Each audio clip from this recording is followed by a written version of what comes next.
Very frankly as a person मैं भी थोड़ी वैसी सी हूँ. आई फील लाइक मुझे अपने अंदर खामियां देखना बहुत अच्छा लगता है. पैसे की भी कमी नहीं है, चीज़ों की भी कमी नहीं है, तो वो आप कंट्रोल कर नहीं सकते हो, तो आपके पास जो भी है आप उसके लिए ग्रेटफुल हो, वो इम्पोर्टेंट है। और अगर ना बहुत इम्पॉर्टेंट होती है यार. एंड एटलीस्ट मेरे लिए मैं प्रोजेक्ट से पहले एक टीम के लिए मैं टीम के साथ कंफर्टेबल होना मेरे लिए बहुत ज़रूरी. हाय, आई एम दिगंगना सूर्यवंशी हाय, मैं हूँ Payal Dev hi, I am Rohit Purohit, and you are watching Bollywood now. Hello hi नमस्ते, मैं हूँ अंपिका सिंह। स्वागत है आपका बॉलीवुड नाउ में। अभी एक हाल ही में सॉन्ग रिलीज हुआ है, कम तो नहीं, शायद आपने सुना तो होगा ही ज़रूर। तो आज हमारे साथ सॉन्ग की पूरी टीम आ गई है, Payal ji, Digangana and Rohit. Welcome to Bollywood now. Hi. सबसे पहले तो कैसे हैं आप लोग? बिकॉज मुंबई का वेदर काफ़ी ज़्यादा बढ़ गया है। हाँ, यहाँ से बाहर निकलते ही पता चला. निकलते ही पता चलता है। फर्स्ट ऑफ ऑल तो अंबिका की एनर्जी को मैच करना हमारे लिए एक चैलेंज होगा। बाकी हम बहुत अच्छे हैं, इतने अच्छे रिव्यूज़ मिल रहे हैं ऑडियंस के और इतना प्यार मिल रहा है गाने को, तो बहुत ही अच्छा फील हो रहा है। Yeah, that's true. I think वो सबसे ज़्यादा मायने रखता है. Any piece of work, खास करके आर्टिस्ट्री, एक्नॉलेज कैसे की जा रही है, वो उसका सबसे बड़ा रिवॉर्ड है. So people are accepting and liking it. That's the good part. Yes तो पायल जी, सबसे ज़्यादा तो उसमें योगदान आपका है, क्योंकि वो होता है ना, एक फ्रिज रख दो लेकिन उसके अंदर जब तक पानी भर के ना रखो तब तक ठंडी नहीं होती। सो नहीं, ऐसा नहीं है। मेरे को ऐसा लगता है कि एक पूरी टीम की वजह से एक गाना अच्छा लगता है ऑफ कोर्स।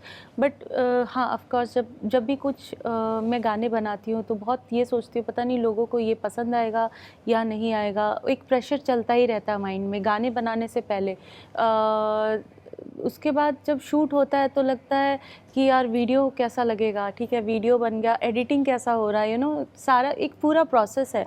सब कुछ होने के बाद जब ऑडियंस ये लिखते हैं ना कि it's very sounding very nice, video is very nice, या आप लोगों के बारे में भी काफ़ी लिखा जाता है कि like you are looking nice और ये ऐसा वैसा जो भी है, तो बहुत अच्छा लगता है तो बिकॉज़ हम लोग काम ही करते हैं इसलिए कि लोग हमें पसंद करें।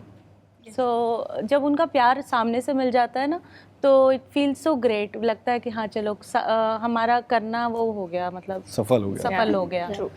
तो मार्केट में कंपटीशन भी बहुत ज़्यादा बढ़ गया है गानों को लेकर, क्योंकि हर एक ऑडियंस को एक अलग ही टेस्ट रहता है गानों को लेकर। रिस्पॉन्सिबिलिटीज़ इनफैक्ट मतलब आप तीनों के ही कंधों पे ज़्यादा रही होगी, बिकॉज आपको तो पूरी ओवरऑल केमिस्ट्री दिखानी है आप लोगों को, राइट, और आपको तो पूरा उसमें जान डालनी है गाने में। कितनी रिस्पॉन्सिबिलिटी बढ़ जाती है आप लोगों की ये जनरेशन के हिसाब से? देखिए, मुझे नहीं लगता है कंपटीशन है, क्योंकि एक आपका जोन जब सेट हो जाता है ना तो लोगों को पता है कि आप आएंगे तो आप कुछ अच्छा ही करेंगे। बहुत सारे म्यूज़िक कंपोजर्स हैं जिनके गाने अभी बहुत नहीं आते, बट वो हमारे लिए लेजेंड ही है, कोई उनके लिए भी कोई कंपटीशन नहीं है, बिकॉज उन्होंने अपनी जगह बना ली है। आई फील कि हमें अपनी जगह बनानी है, फिर तो कंपटीशन का तो कुछ है नहीं। इंडस्ट्री बहुत छोटी भी ऑफ कोर्स, हर आर्टिस्ट अपने जान पहचान, अपने फ्रेंड, अपने दोस्त होते हैं, एंड सबको हक है बराबर काम करने का। Of course I love it, like मैं एक अच्छे तरीके से लेती हूँ इस चीज़ को। हर किसी मैं चाहती भी हूँ कि आजकल इतने सारे डिफरेंट कंटेंट आ रहे हैं, गाने आए तो चले, लोग सुने, अप्रिशिएट करें हर एक आर्टिस्ट को।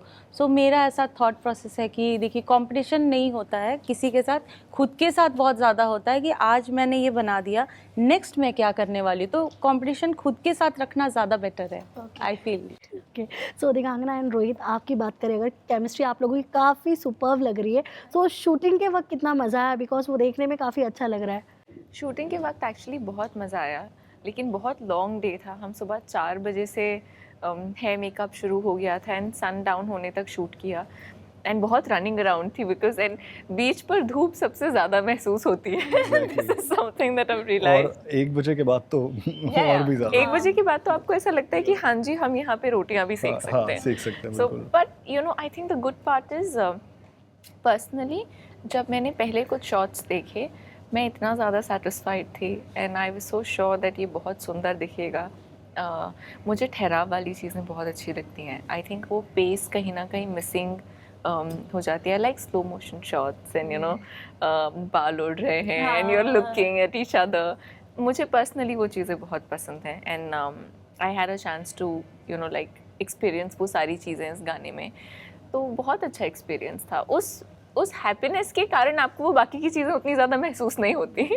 तो रोहित, आपसे अगर जानना चाहेंगे, इतनी खूबसूरत एक्ट्रेस थी सामने, Yeah. तो शूटिंग के वक्त कितनी टाइम आपका जो दिमाग है वो बोलते ना कहीं और घूम जाता था? गॉसिप बना लो यार। पर्सनल बना दिया। Of course That's so sweet she is very pretty and beautiful. लेकिन सी, जब आप काम करते हो तो आप पर्सनल होने से ज़्यादा आप कोशिश करते हो कि जो दो कैरेक्टर्स हैं उनको बाहर लाया जाए। और जैसा दिगांगना ने बोला कि मैं भी बहुत ही काम और थोड़ा सा मुझे भी चीज़ें थोड़ा ठहराव के साथ अच्छी लगती हैं। और ये जो कैरेक्टर था, क्योंकि ये मेरी मीटिंग पहले हो नहीं पाई थी, तो मुझे उस कैरेक्टर के बारे में उतना नहीं मालूम था। I just heard the song, थोड़ा मुझे सुनाई दिया और मुझे लगा कि it's a nice song and of course it's T series and Digangana was also there. तो इसको हाँ करने में तो कुछ सोचने वाली बात ही नहीं थी। बट थोड़ा सा मुश्किल मेरे लिए इनिशियली था, क्योंकि वो कैरेक्टर जो मेरी पर्सनैलिटी से बिल्कुल अलग था। मुझे भी थोड़ा सा टाइम लगता है चीज़ों को समझने में, जो कैरेक्टर है। और जब आप टीवी या फिल्म करते हो, जब आप एक्टिंग करते हो, तो आपको डायलॉग्स चाहिए होते हैं, है ना, कम्युनिकेट करने के लिए। और यहाँ ऐसा था कि कोई डायलॉग्स थे जो इनिशियली है, लेकिन वो हमने लास्ट में शूट किया। The interesting part is that मेरा जो कैरेक्टर था वो उसमें ऐसा था कि कंटिन्यूसली बस वो बोले जा रहा है। बात हमारे पास करने को कुछ थी नहीं। इतना अच्छी तरह से हम एक दूसरे को जानते नहीं थे। बस सिर्फ ये था एक प्लस पॉइंट कि हम पहले मिल चुके थे एक बार। सो आइस ब्रेक उस बारे में हो चुकी थी। तो वो कैरेक्टर से मेरा थोड़ा डिफरेंट था। तो फिर जब हम जितने भी शॉट्स ले रहे थे, तो इधर से आशीष सर कंटिन्यूसली बोले जा रहे थे, कुछ ना कुछ बोल रहा है। मुझे लगा कि शिट यार, ये कहीं पागल तो नहीं लगेगा कि मतलब बस ही कंटिन्यूसली टॉकिंग। तो मैंने एक जगह पे थोड़ा सा चीट किया। क्या हुआ, जब हम बोट वाला जो शॉट कर रहे थे, तो उस टाइम पे डायरेक्टर बोट पे नहीं थे, तो हम वो दूर चले गए थे, तो उनकी आवाज़ भी नहीं आ रही थी। तो मुझे लगा यार, यहाँ पे थोड़ा सा ठहराव वाले शॉट्स अपने एक्सप्रेशन दे सकते हैं, क्योंकि उनकी आवाज़ तो आ नहीं रही। थोड़ा सा सटल एक लुक दे सकते हैं, जो मुझे करना था। एंड फिर इवेंचुअली उन्होंने वो रखा भी। तो ओवरऑल एक्सपीरियंस बहुत अच्छा रहा। फिर ये रियलाइज़ हुआ कि जो वो कह रहे थे बहुत सही था, क्योंकि वो कैरेक्टर्स में कॉन्ट्रास्ट होना बहुत ज़रूरी था। जहाँ पे वो उसमें ठहराव था, तो मुझे थोड़ा सा ऑन टोस हाइपर रहना था, जिस वजह से उसको शायद वो पसंद होगा। दोनों एक जैसे होते तो I don't know, opposite attract. तो ये था। ओके, सो आपके सॉन्ग का टाइटल ही है कम तो नहीं। तो आप तीनों से ही जानना चाहूँगी, ज़िंदगी में किस चीज़ की कमी है? अभी मुझे किसी ने पूछा था, कमी तो देखिए, आपके पास सब कुछ आ जाए ना, तो भी कमी रह जाती है। Exactly. सेटिस्फैक्शन मिल नहीं सकता, बिकॉज वी आर ह्यूमन। सो आपके पास सब कुछ भी आ जाए तो भी कमी रहेगी। आपको लगेगा आज ये हो गया, काश ये मिल जाता। एवरी टाइम ये आपको विश करते हो कि ये भी मिल जाए, वो भी मिल जाए।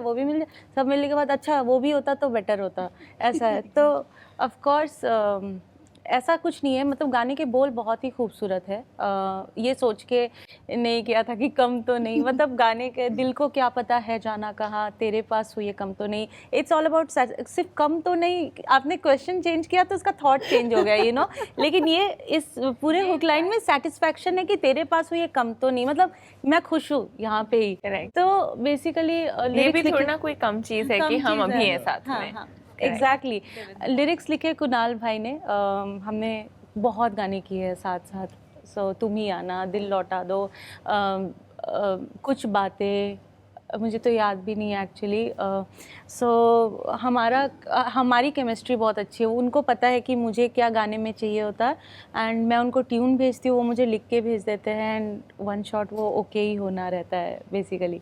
सो या बहुत ही खूबसूरत लिखा है। आप दोनों ने बहुत ही अमेजिंग परफॉर्म किया, मज़ा आ रहा। वीडियो देख के ऐसा फील हो रहा है एक बार और देखूं। नाइस, कुछ फेरी टेल जैसा same with us also, like as an actor भी आपको लगता है कि आप बता सकते हो अगर कम तो नहीं के बारे में आपको बताना है कि क्या कम तो नहीं है। मैंने कम तो नहीं, I feel you want say सी, इन्होंने जो बताया ना, जो गाने का थॉट है वो बहुत प्यारा है। इट्स बेसिकली क्या होता है, जब भी आप, आई वुडंट से जस्ट एक रिलेशनशिप, किसी भी इक्वेशन में ना ये देखना बहुत आसान होता है कि ये मिसिंग है, ये नहीं है, ये ऐसा होता तो कैसा होता। बट गाने का टेक इसकी इतना भी तो है, ग्लास आधा भरा हुआ है आधा खाली है, वो आपके देखने के नज़रिए पर डिपेंड करता है। So I and very frankly as a person मैं भी थोड़ी वैसी सी हूँ। आई फील लाइक मुझे अपने अंदर खामियां देखना बहुत अच्छा लगता है, बिकॉज मुझे ऐसा लगता है कि मैं बाहर खामियां देखूंगी तो वो मैं बदल नहीं सकती। एग्जैक्टली। तो वो मुझे बड़ा इरिटेट करता है कि अब मैंने खामी देख ली है, बट जो मैं बदल नहीं सकती, उस खामी को देखने का कोई पॉइंट नहीं है। बट अपने अंदर खामियां देखने का बेस्ट पार्ट होता है कि आप उसमें बदलाव ला सकते हो, कुछ बेटर कर सकते हो। तो उस हिसाब से वो अच्छा है. But as far as the song is concern, बहुत प्यारा गाना है. And Payal ji has done a fab job. Thank you. Right from lyrics to the melody. See, generally क्या होता है, कई बार गाने में कोई एक चीज़ होती है जो आपको बहुत अच्छी लगती है. This गाना in totality is very सुंदर. Like वीडियो ठीक है, गाना भी सुंदर है. Like वीडियो मतलब गाना अगर अच्छा हो, उसके साथ अगर जो वीडियो भी अच्छा हो ना, तो उसमें एक ऑडियंस से एंगेजमेंट बहुत अच्छी हो जाती है. वो चीज़ एक बात बताऊं, मैंने गाना कई बार शूट करने से पहले सुना. हमने स्पीकर पे उतना ज़्यादा प्ले नहीं किया, बट जब सर ने बताया ये लाइन शूट कर रहे हैं, तो वो मेरे दिमाग में प्ले हो रही थी. एंड उसका मूड इतना कन्विंसिंग था that you don't have to sort of put on बहुत ज़्यादा, and you like it's natural. नहीं, यही दोनों ने बहुत ही सही बोला कि लाइफ में भी ऐसा ही होता है कि आप कौन से नज़रिए से लाइफ को देखते हैं ना. अगर आप ग्रेटफुल हो तो आपको स्ट्रेस थोड़ा कम होता है, क्योंकि चीज़ों की और मटेरियल्स की कोई कमी है नहीं, पैसे की भी कमी नहीं है, चीज़ों की भी कमी नहीं है, तो वो आप कंट्रोल कर नहीं सकते हो. तो आपके पास जो भी है आप उसके लिए ग्रेटफुल हो, वो इम्पॉर्टेंट है. और अगर किसी पर्सन के लिए हो तो उससे अच्छी फीलिंग तो कोई हो ही नहीं सकती है.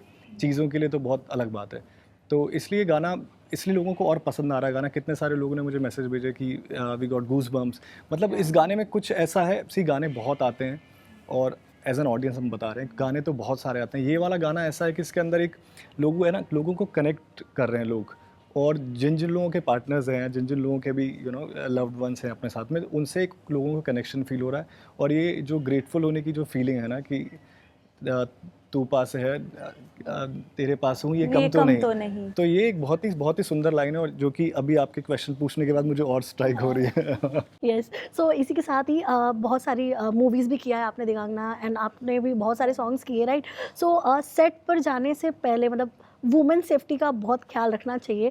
सो आप लोग कितना रखते हो? ये क्वेश्चन आपके लिए भी है, मतलब वुमेन सेफ्टी का कितना ख्याल रखते हो? वुमेन सेफ्टी एज इन थोड़ा लाइक आपकी सेफ्टी, मतलब आपके साथ मतलब सेट पे कुछ हो रहा है, कोई मिसबिहेव ना करे, उन चीज़ों का कितना ख्याल रखते हो आप? नहीं रखना पड़ता. पता है क्यों?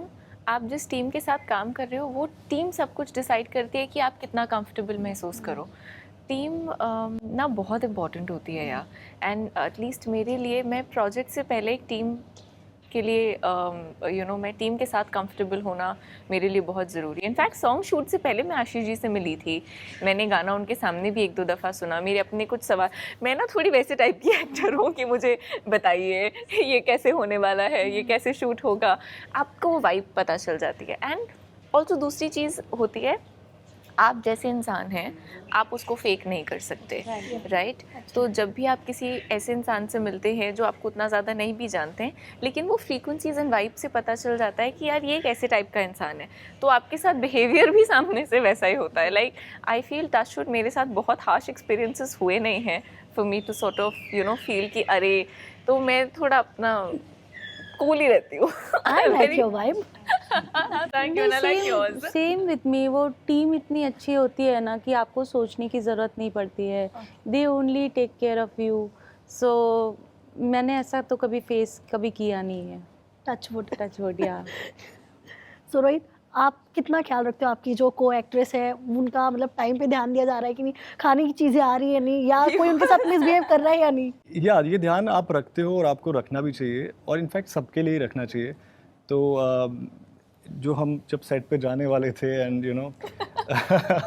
जब हम सेट पे पहुंचे भी नहीं थे, तो हम लोग ब्रेकफास्ट के लिए कहीं पर रुके थे, और वो पूरा ऐसा जगह था जहाँ पे पूरा जंगल था और बीच था, वहाँ पे कुछ वॉशरूम भी कुछ नहीं था.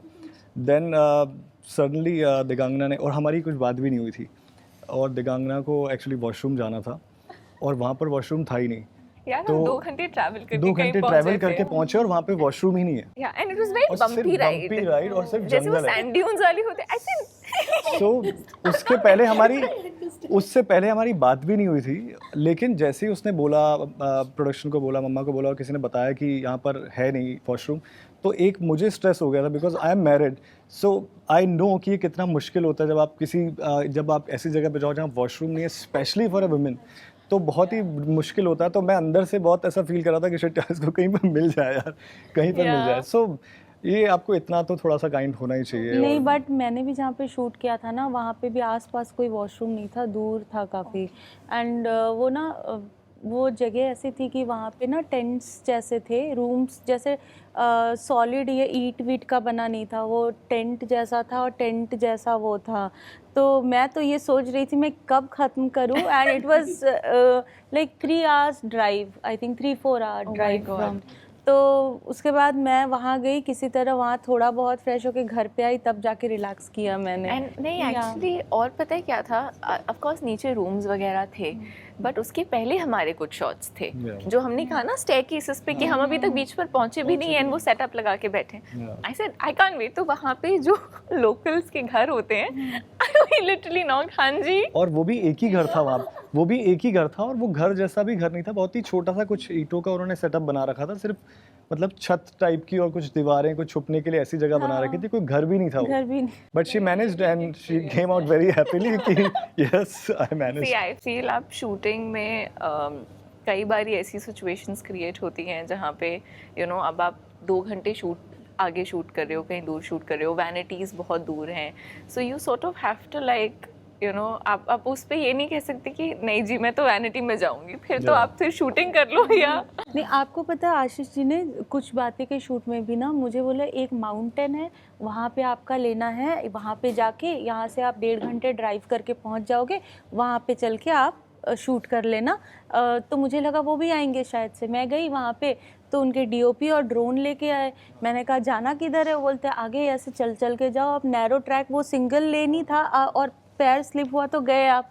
वो एंड पूरे एज पे जाके मुझे खड़ा कर दिया इन्होंने, बोले कि अब यहाँ से आप गाओ। अब मैं ना वॉक करके आ रही हूँ, ये लग रहा है नीचे तो बहुत खाई है, गिरी तो बस हो गया फिर। और ये भी लग रहा है कि कभी माउंटेन्स में स्नेक्स वगैरह भी होते हैं, डर ये लग रहा है कि कहीं से स्नेक आ गया तो मैं क्या करूँगी, कहाँ भागूँ मैं। मुझे इस चीज़ का एक फोबिया है। तो ना वहाँ पे फिर मैंने आके बोला आशीष भाई को, भाई आपने सही नहीं किया, मुझे अकेले भेज दिया, आप खुद भी नहीं आए। और वो तो ड्रोन लेके ऊपर थे एंड जहाँ पे गाड़ी रुकी वहाँ से चल चल के कितनी दूर, 2 किलोमीटर तो चल के आना पड़ा मुझे नीचे पूरे माउंटेन जहाँ पे। फिर वो शॉट्स मिले नहीं थे एक्चुअली जो थे, बट उन्होंने पता नहीं, वो मैंने बोला ये शॉट रखना जरूर आपको मिला नहीं, लेकिन उन्होंने बहुत मेहनत की। तो मुझे दे दो, I make a reel. But मुझे ना पता है जब भी आई फील फिल्मिंग में ऐसा कोई एक्सपीरियंस होता है मुझे बड़ा मजा आता है, क्योंकि मुझे ऐसा लगता है एक किस्सा मिल गया, you know something to sort of take away, remember, खास करके जिसमें आप बता सको कि आप यू नो यू मैनेज्ड।